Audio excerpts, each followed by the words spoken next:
আত্মসম্মান মানে প্রথমে নিজের সম্মান, পরে অন্য কারো।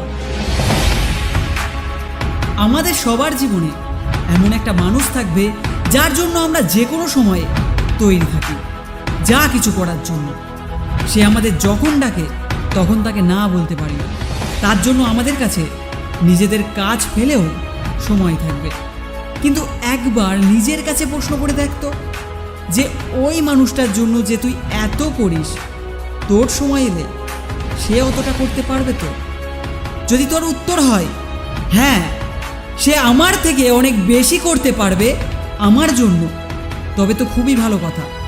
কিন্তু তোর উত্তর যদি হয় না, তোর যদি মনে হয় না যতটা আমি করতে পারবো কিন্তু ও আমার বেলায় সেটা করতে পারবে না, তবে একটা কথা তো বলতেই হয়, তুই তোর আত্মসম্মান নিজের হাতেই বলি দিচ্ছিস। জীবনে একটা কথা মনে রাখিস, তোর ভালো চাই এই দুনিয়াতে শুধু দুজন, তোর মা আর তোর বাবা, আর তারপর কেউ নয়। তোর যদি মনে হয় তোর বন্ধু, তোর আত্মীয় স্বজন তোর জন্য ভালোভাবে, তোর বিষয়ে ভালোভাবে, তবে সেটা একটা লিমিট অবধি। ওরা চায় তুই সফল হ, কিন্তু তাদের চেয়ে বেশি কখনোই নয়। কেননা প্রতিটা মানুষ নিজেকে ভ্যালু দেয়, আর তারপর অন্য কাউকে সাহায্য করা, তার কাজে হেল্প করা খুব ভালো কথা, কিন্তু সব সময় সব কিছুতে হ্যাঁ করে দেওয়াটা ভালো জিনিস নয়। এতে সামনের জনের এটাই মনে হয় তুই সব সময় ফ্রি আছিস, আর তার যে কোনো সময় যে কোনো জিনিসে তোকে যদি দরকার হয় তবে সে তোকে পেয়ে যাবে, আর তুইও না করতে পারবি না। মনে রাখবি, এটা করে তুই তোর আত্মসম্মানটাকে ছোট করছিস। এবার থেকে তোকে না বলা শিখতে হবে। তুই এই দুনিয়াতে এই জন্য জন্ম নিসনি যে তুই সবাইকে খুশি রাখবি আর সবাইকে শান্তি দিবি, একদমই না বন্ধু। তোর নিজের কিছু স্বপ্ন রয়েছে, তোর নিজের কিছু ড্রিমস রয়েছে যাকে তুই পূরণ করতে চাস, আর ওটার পেছনেই তোকে লাগতে হবে, তোকে মেহনত করতে হবে। আর এইসবের পর যদি কিছু সময় বেঁচে থাকে তবে সেটা তাদেরকে দে, নয়তো নয়।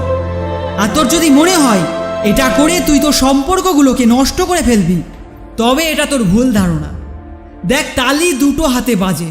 সম্পর্ক, বন্ধুত্ব, এইসব জিনিসগুলোকে তখনই তুই ভালো করে ফিল করতে পারবি যখন দুদিক থেকেই সমান সমান ভ্যালু পাবি।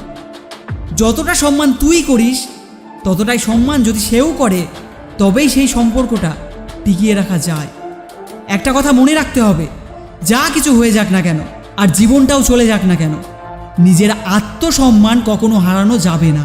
আর একটা কথা অনেক দামি, নিজের আত্মসম্মান বিকিয়ে যদি লাখ টাকার চাকরি করিস না, তবে সেটাকে লাথি মেরে দিস। কারণ যেখানে তোর দাম নেই, যেখানে তোর রেসপেক্ট নেই, যেখানে তোর ভ্যালু নেই, সেখানে তোর অস্তিত্বটাই বাকি। মনে রাখিস, নিজের আত্মসম্মান নিজের হাতেই রয়েছে। নিজেকে রেসপেক্ট করবি তো অন্যজনও তোর রেসপেক্ট করবে, নয়তো তুই তার জন্য শুধু একটা পুতুল। যখন তার ইচ্ছে করবে তখন ও তোকে নিয়ে খেলবে, খেলা হয়ে গেলে ফেলে দেবে। আর এই দুনিয়াতে লোকে তাকেই রেসপেক্ট করে যে নিজেকে রেসপেক্ট করে। তো অন্যজনের পেছনে দৌড়ানো বন্ধ কর, চামচাগিরি বন্ধ কর, আর কারোর পা চাটা তো একদম নয়। নিজের ভ্যালু বাড়া, নিজের চোখে নিজের সম্মানটাকে তুলে ধর।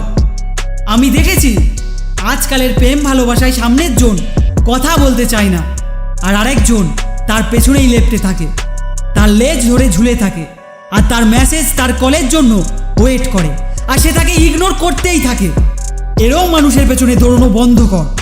একবার দুবার ট্রাই করা হয়ে গেছে না, যদি সে কথা বলছে না, ছেড়ে দে, ইগনোর কর, সোজা সাপটা সামনেই ইগনোর কর। যেমনটা তুই ওকে চিনিসই না, কারণ তোর আত্মসম্মান, তোর সেলফ রেসপেক্ট ওই মানুষটার থেকে অনেক বড়, ওই মানুষটার থেকে অনেক উপরে। যদি বড় হতে চাও তবে নিজের নজরে বড় হও, তারপর বড় বড় স্বপ্ন দেখো আর সেগুলোকে পূরণ করো। জয় হিন্দ, বন্দে মাতরম।